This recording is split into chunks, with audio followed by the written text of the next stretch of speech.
السلام علیکم ورحمۃ اللہ وبرکاتہ۔ رب اشرح لی صدری ویسر لی امری واحلل عقدۃ من لسانی یفقہوا قولی۔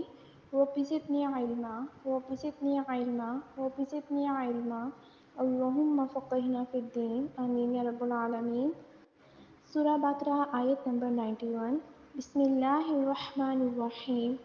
وَإِذَا اور جب قیل کہا جاتا ہے لَهُمْ انہیں آمینو تم ایمان لاؤ بما اس پر جو انزل اللہ نازل کیا اللہ نے، قالوا وہ کہتے ہیں نؤمنو ہم ایمان لاتے ہیں بما اس پر انزل جو نازل کیا گیا علینا ہم پر، ویکفرون اور انکار کرتے ہیں بما اس سے جو وراءہ اس کے علاوہ وہو الحق حالانکہ وہ حق مصدق تصدیق کرنے والا لما اس کی جو معہم ان کے پاس، قل فلما کہہ دو سو کیوں تقتلون قتل کرتے رہے انبیاء اللہ اللہ کے نبی من قبل اس سے پہلے ان کنتم اگر تم مؤمنین مومن ہو۔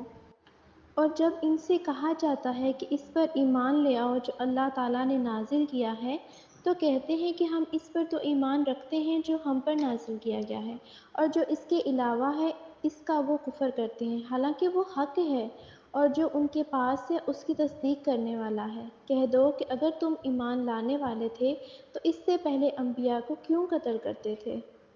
اس آیت میں یہودیوں کا ایک اور قبیح فعل بیان کیا جا رہا ہے، یعنی جب یہودیوں سے کہا جاتا ہے کہ اس پر ایمان لاؤ جو اللہ تعالیٰ نے نازل کیا یعنی کہ قرآن پاک، تو پھر وہ کہتے ہیں کہ ہم اس پر ایمان لائے ہیں جو ہم پر نازل ہوا یعنی کہ تورات۔ یہودیوں پر تورات نازل ہوئی تھی تو پھر وہ کہتے ہیں کہ ہم اس پر ایمان لائیں گے جو ہم پر نازل ہوا ہے، ہم قرآن پر ایمان نہیں لائیں گے۔ تو تورات کے علاوہ جو ہے وہ اس کا کفر کرتے ہیں یعنی کہ قرآن پاک کا۔ تو یہود تورات کے سوا سب کتابوں کا انکار کرتے تھے، حالانکہ ان پر واجب تھا کہ اللہ تعالیٰ کی سب کتابوں پر ایمان لے کر آئیں۔ یہود تھے جو وہ اللہ تعالیٰ کی کتابوں اور رسولوں کے درمیان تفریق کرتے تھے، یعنی کہ کسی پر ایمان لے کر آتے تھے اور کسی کا انکار کر دیتے تھے۔ تو اللہ رب العزت نے فرمایا، آیت کا ترجمہ، یقیناً جو لوگ اللہ تعالیٰ اور اس کے رسولوں کے ساتھ کفر کرتے ہیں اور وہ ارادہ رکھتے ہیں کہ اس کے درمیان میں کوئی راستہ بنا لیں، یہی لوگ حقیقی کافر ہیں اور ہم نے کافروں کے لیے ذلیل کرنے والا عذاب تیار کر رکھا ہے۔ حالانکہ وہ قرآن تو حق ہے اور وہ اس چیز کی تصدیق کرتا ہے جو ان کے پاس یعنی کہ قرآن سے پہلے جو چیزیں آئی ہیں اس کی تصدیق کرتا ہے، تو پھر قرآن پاک سے دشمنی کیوں؟ قرآن تو وہ سب باتیں بتا رہا ہے جو پہلے سے ان کی کتابوں میں لکھی ہوئی ہیں۔ قرآن ان سب چیزوں کو کنفرم کر رہا ہے، قرآن تو ان سب کے تعصب کو نہیں رکھتا، تو پھر یہ قرآن سے ضد کیوں کرتے ہیں؟ اس کے بعد ہے کہ حالانکہ وہ حق ہے اور جو ان کے پاس ہے اس کی تصدیق کرنے والا، یعنی کہ یہ قرآن اپنے احکامات اپنی خبروں میں حق پر مشتمل ہے، حق پر ہی یہ نازل کیا گیا اور حق تعالیٰ کی جانب سے ہی ہے یہ۔ تو قرآن کریم کا انکار دراصل اللہ تعالیٰ اور اس کے حق کا انکار ہے۔ تو اللہ تعالیٰ نے فرمایا کہ وہ حق ہے اور وہ سب چیزوں کی تصدیق کرتا ہے جو اللہ تعالیٰ نے نازل فرمایا۔ تو قرآن مجید کا ان تمام کتابوں کا تصدیق کرنا جو اللہ تعالیٰ کی طرف سے بنی اسرائیل پر نازل کی گئی ہے، اس کا تقاضا کرتا ہے اور اس پر ایمان لے کر آئیں۔ تو قرآن مجید کا انکار دراصل ساری کتابوں کا انکار ہے۔ پھر دیکھیں کہ کہہ دو کہ اگر تم ایمان لانے والے تھے تو اس سے پہلے انبیاء کو کیوں قتل کرتے تھے؟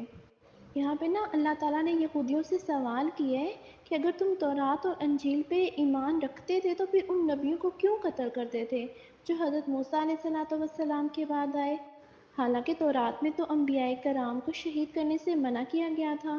اور پھر اگر تم مومن ہو، تو اس آیت سے یہ پتہ چلتا ہے کہ گروہی تعصب جو ہوتا ہے، یعنی کہ ہم اس کو مانیں گے جو ہمارے بزرگ کہتے ہیں، ہم بس وہ لیں گے جو ہمارے خاندان کی روایتیں ہیں، ہم بس وہی لیں گے اور ہم دوسروں کی بات کو قبول نہیں کریں گے۔ بات یہ ہے کہ دین میں فرقہ واریت اور گروہ پرستی اور صرف چند باتوں کو لینا اور باقیوں کا انکار کر دینا خواہ وہ صحیح ہی کیوں نہ ہو تو یہ درست روایات نہیں ہیں۔ اور پھر یہ بھی اس آیت سے پتہ چلتا ہے کہ اللہ سبحانہ و تعالیٰ بہت زبردست اور خوبصورت طریقے سے ان کی باتوں کا رد کرتے ہیں۔ تو بعض اوقات جب دین کے معاملے میں کوئی غلط بات کر رہا ہو تو اس کو رد کرنا دلیل کے ساتھ بہت ضروری ہوتا ہے۔ تو تم کہتے ہو کہ ہم اپنی کتاب مانیں گے، اپنے پیغمبر مانیں گے، تو پھر اپنے پیغمبروں کے ساتھ کیا سلوک کیا تھا؟ اصل بات یہ تھی کہ تم حق ہی اچھا، یعنی کہ انہیں حق ہی اچھا نہیں لگتا تھا، اتنے اندر سے ہو یا باہر سے تم حق کے دشمن ہو۔ تو اصل جرم کیا ہے؟ حق کی مخالفت۔ تو اس آیت سے معلوم ہوا کہ تمام آسمانی کتابوں پر حضور اقدس صلی اللہ علیہ وآلہ وسلم کی فرمانوں پر ایمان لانا ضروری ہے، اور ان میں سے ایک کا بھی انکار کرنا کفر ہے۔ یوں ہی تمام انبیاء کرام علیہ الصلوۃ والسلام پر ایمان لانا ضروری ہے، اور ان میں سے ایک کا بھی انکار کرنا کفر ہے۔ انبیاء کرام کی تعظیم ایمان کا رکن اعلیٰ ہے، اور ان کی توہین کرنا کفر ہے۔ اللہ تعالیٰ کے نبی کو شہید کرنا کفر ہے۔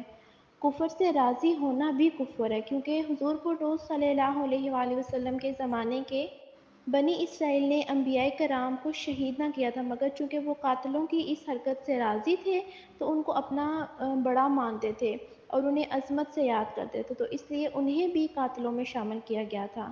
آج کل بھی اگر کوئی بذات خود گستاخی نہ بھی کرے، لیکن اگر گستاخوں کو اچھا سمجھے، انہیں اپنا بڑا مانے، تو وہ بھی انہی میں شامل ہے اور وہ بھی گستاخ ہی ہے۔